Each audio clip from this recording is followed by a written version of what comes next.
Alright, hello everyone. So I am doing this video not in the perfect conditions. I got my toddler running around and lots of noise happening, but I'm realizing that I have not made a video of like how I've been doing my IVF progesterone shots, and I really appreciated these videos when I watched them online when I was becoming a surrogate, and I wanted to figure out how to do these. So I am a gestational carrier surrogate for two really great friends of mine. Started progesterone and all the other estrace, progesterone suppository, as well as the shots prior to implantation.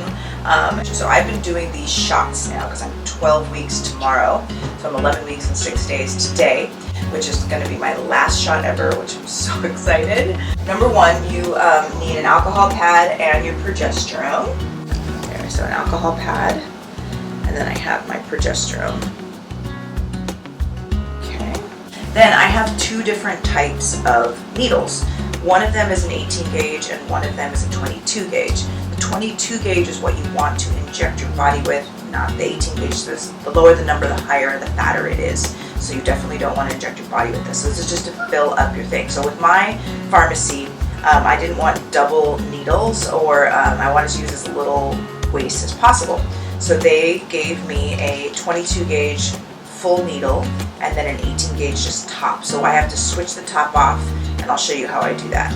So the 18 gauge, this breakfast, it's like this, and it's just a much larger needle. There we go. So this is the 18 gauge, a lot larger. You do not want to inject yourself with that. And this is the 22 gauge. The 22 gauge. This is much thinner, which is the one you're going to inject with. Okay, so what I start off doing is I take out my alcohol swab, and I'm going to be doing it. I've alternated sides every day. So today I'm going to be doing on my left side. And I do have some bruising, but very minimal. I'm going to choose this section right here, right in between my branches of my tattoo on my tree. So I alcohol swab my hip.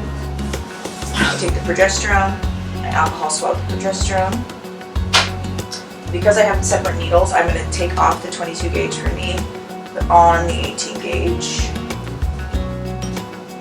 I take the top off. They tell you to pull down where, like with air, and I always go a little bit past. I'm doing 1 milligram every day, so I always pull a little bit past because there's always air.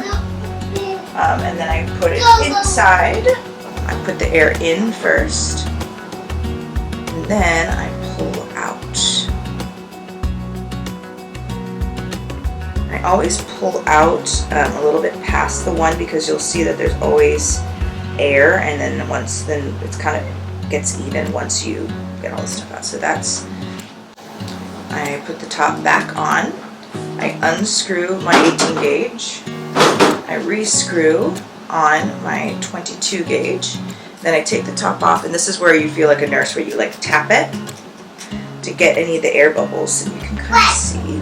There you go. So I tap it, and you want to get enough air bubbles, all the air bubbles out. So you'll see you lose a little bit of, there we go. It's all the air bubbles. And this is the part where I always think I'm going to go on 3, and I don't end up going to like 8. It's like 1, 2, 3, 4, 5, 6, 7, 8. And then just the faster the better. So 1, 2, 8. Okay, so I did it. So then now that once it's in, they tell you to just ever so slightly to pull back to see if there's any blood. I know, I'm okay. Mommy's okay. To see if there's any blood. I've only had blood come out, like not come out, but like seen blood instead of slowly inject. I've only seen blood come out once, like when I pulled back ever so slightly, there was a little bit of blood, and in that case, I take it out. And then in that case, I just started all over. I pulled it out, cleaned another area, and then I put it in my thing. So you can see, like, not even a drop of blood actually has even come out of here, but I still clean it up after, and I do a little bit of a massage with it. Come, you want to say hi to the camera? No! Come! No? Okay. That one! That one? Okay. That one. Okay, I'll get you that one. That one? Okay. So actually, normally there's not even a drop of blood that comes out. And so I don't like Band-Aids. I get kind of an allergic reaction to the adhesive. So I don't put a Band-Aid on. There's no blood that ever really comes out onto my thing, except for, this is the story, except for the one time that I put the needle in and I slowly pulled it out to see if it was on a vein. No blood came out, so which meant I wasn't on a vein. So I gave myself my injection like normal, but then I pulled the needle out, and all of a sudden my body just projectiled, like probably about this far out of my body, just a jet stream of blood. And I was like, oh my god, oh my god. I'll insert the footage, so I took some footage afterwards because I was like freaking out, like how did that even happen? Oh my gosh. So I just took my shot like I always normally do. I put it in the back of my hip, always like normal. And I pulled it out just ever so slightly to make sure it wasn't on a vein, so no blood was coming out. Gave myself my injection. I pulled out the injection, and literally blood came like projectile squirting out of my body. Like I was like, holy sh! And look, like it squirted all onto the floor. Look. Wait, can you see? Look. As if it was like a crime scene.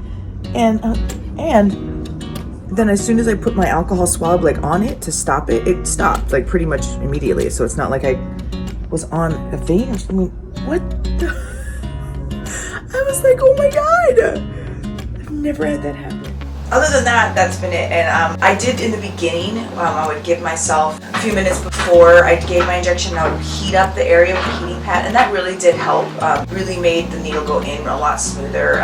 Imagine like the difference between going in to like hard butter as opposed to like warm butter. It was a lot smoother, but I just got too lazy as time went on. I just didn't have enough time, and I just, you know, got to wham bam, get out the shots every single morning.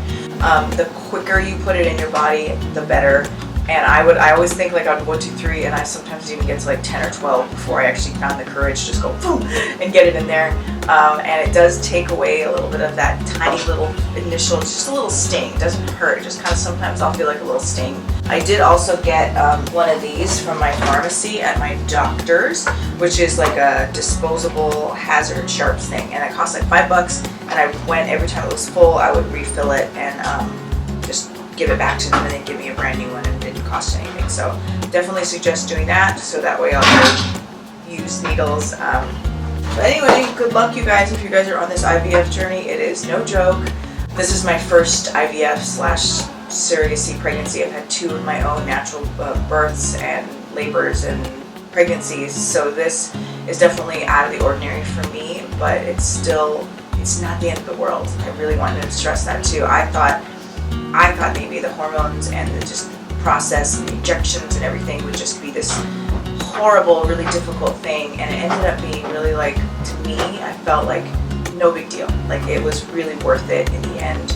Just like anything that has to do with mothering and childbearing and rearing, like it's always worth it in the end because you're creating life, and for me, creating life for my dear friends that absolutely deserve this journey as well as parenthood. So anyway, thank you guys for watching.